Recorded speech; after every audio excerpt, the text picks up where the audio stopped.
가을 산에 오르는 분들 벌 조심하셔야겠습니다. 서상묘를 찾았다가 자칫 목숨을 잃을 수도 있습니다. 가을철이면 더욱 심해지는 벌의 위험. 벌독은 경우에 따라 1시간 내 사망할 수도 있을 정도로 치명적입니다. 이 작은 벌이 당신의 생명을 앗아갈 수도 있습니다. 추석을 얼마 앞둔 가을날, 미리 벌초를 하기 위해 선친의 산소를 찾은 넘버원 씨. 아, 나왔어요. 올해는 산소 주위를 깨끗이 하기 위해 예초기까지 철저히 준비했습니다. 아버지 좋았습니다. 벌초를 하기 전 선친에게 예를 갖추는 넘버원 씨. 어디 작동이 잘 되려나? 새로 장만한 예초기의 시동은 걸리고 드디어 벌초를 위한 만반의 준비를 마쳤습니다. 날카로운 칼날의 잡초가 시원스럽게 깎여나가고 조용하던 산은 넘버원 씨의 벌초하는 소리로 떠나갈 듯합니다.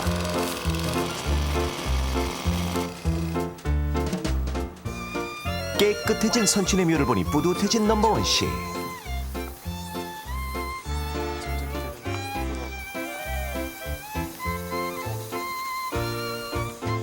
시원한 냉수로 더위에 지친 몸과 마음을 잠시 추스르고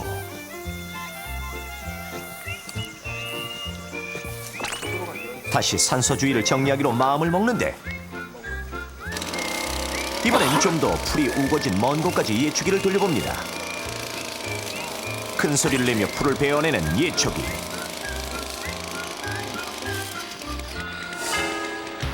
바로 그때 예초기가 지나간 자리에서 뭔가를 발견한 넘버원 씨. 그것은 바로 땅벌집. 호기심이 발동한 넘버원 씨의 위험천만한 행동. 넘버원 씨는 점점 손을 뻗치기 시작하는데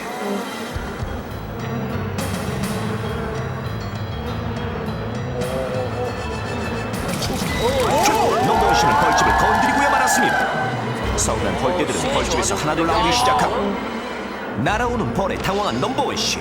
잘못하다가는 목숨까지 잃을 수도 있는 위기 상황. 과연 벌에 쏘이지 않기 위해 넘버원 씨가 취해야 할 행동은 무엇일까요? 1번, 개울이나 웅덩이 등 물속으로 뛰어든다. 그렇죠.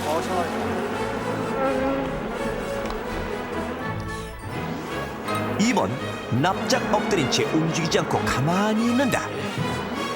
3번, 최대한 빨리 뛰어서 그 자리를 벗어난다. 선택! 죽느냐 사느냐. 벌초를 하다가 벌집을 건드리고만 넘버원 씨. 과연 넘버원 씨가 벌에 쏘이지 않기 위해 취해야 할 행동은? 1번, 개울이나 웅덩이 등 물속으로 뛰어든다. 물속에 뛰어들면 일시적으로는 안전할 수 있지만 사람이 숨을 참지 못하고 머리를 내밀 경우 벌들에게 집중 공격을 받을 수가 있습니다. 3번, 최대한 빨리 뛰어서 그 자리를 벗어난다. 벌은 시속이 최고 50km까지 날 수 있기 때문에 사람이 가난하니까 그래서 벌을 그런 이긴다는 거야. 것은 불가능하죠.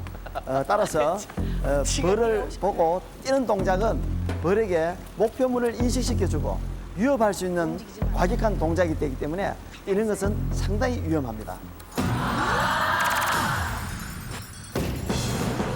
2번, 납작 엎드린 채 움직이지 않고 가만히 있는다.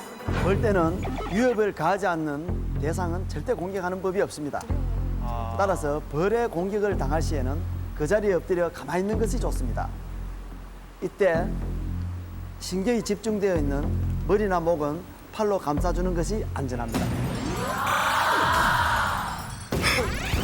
그렇다면 벌은 어떠한 경우에 사람을 공격하는 것일까요? 실험을 통해 알아보겠습니다. 먼저 제작진은 전문가의 보호 아래 안전장비를 착용한 후 벌이 있는 곳에서 뛰어보겠습니다. 실험자가 뛰기 시작하자 벌은 더 위협적으로 달려듭니다. 납작하게 엎드린 후 가만히 있어 보겠습니다.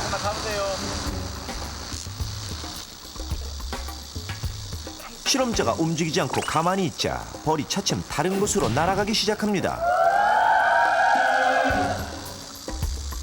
이제는 거의 벌을 볼 수 없습니다. 자극하지 않고 가만히 있으면 벌은 공격하지 않는다는 것을 알 수 있습니다. 그렇다면 어떤 것이 벌을 자극할까요?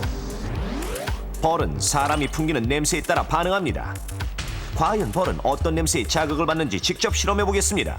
한 명에게는 헤어스프레이를 뿌리고 또 한 명은 여성용 향수, 나머지 한 사람은 아무것도 뿌리지 않은 상태입니다.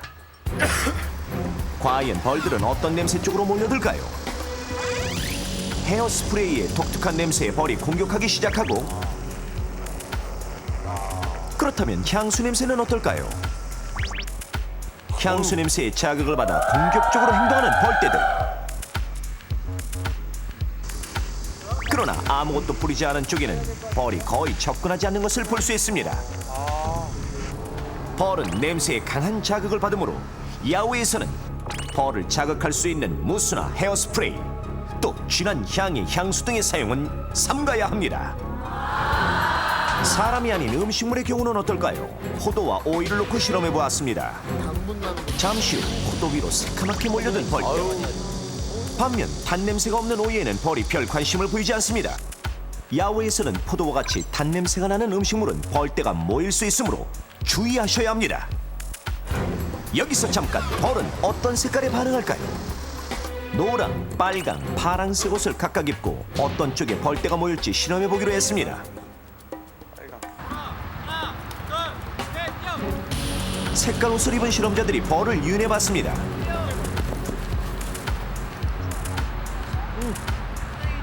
파란색 옷은 벌이 조금 붙었고, 노란색 옷은 벌이 가장 많이 모여들었습니다. 반면 붉은색 옷 주위에는 벌의 모습이 보이지 않았습니다.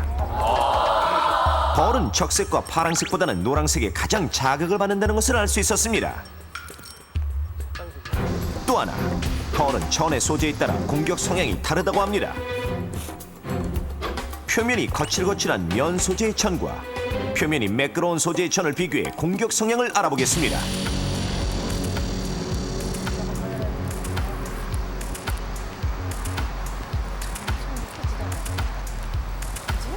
거친 표면의 천에 닿자 벌이 공격하기 시작합니다.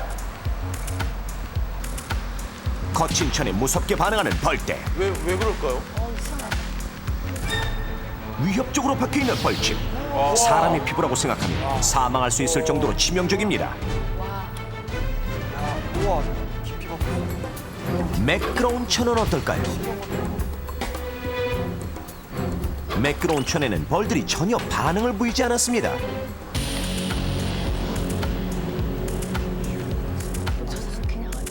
야외에 나갈 때는 거친 소재의 옷보다는 매끄러운 소재의 옷을 입는 것이 안전합니다.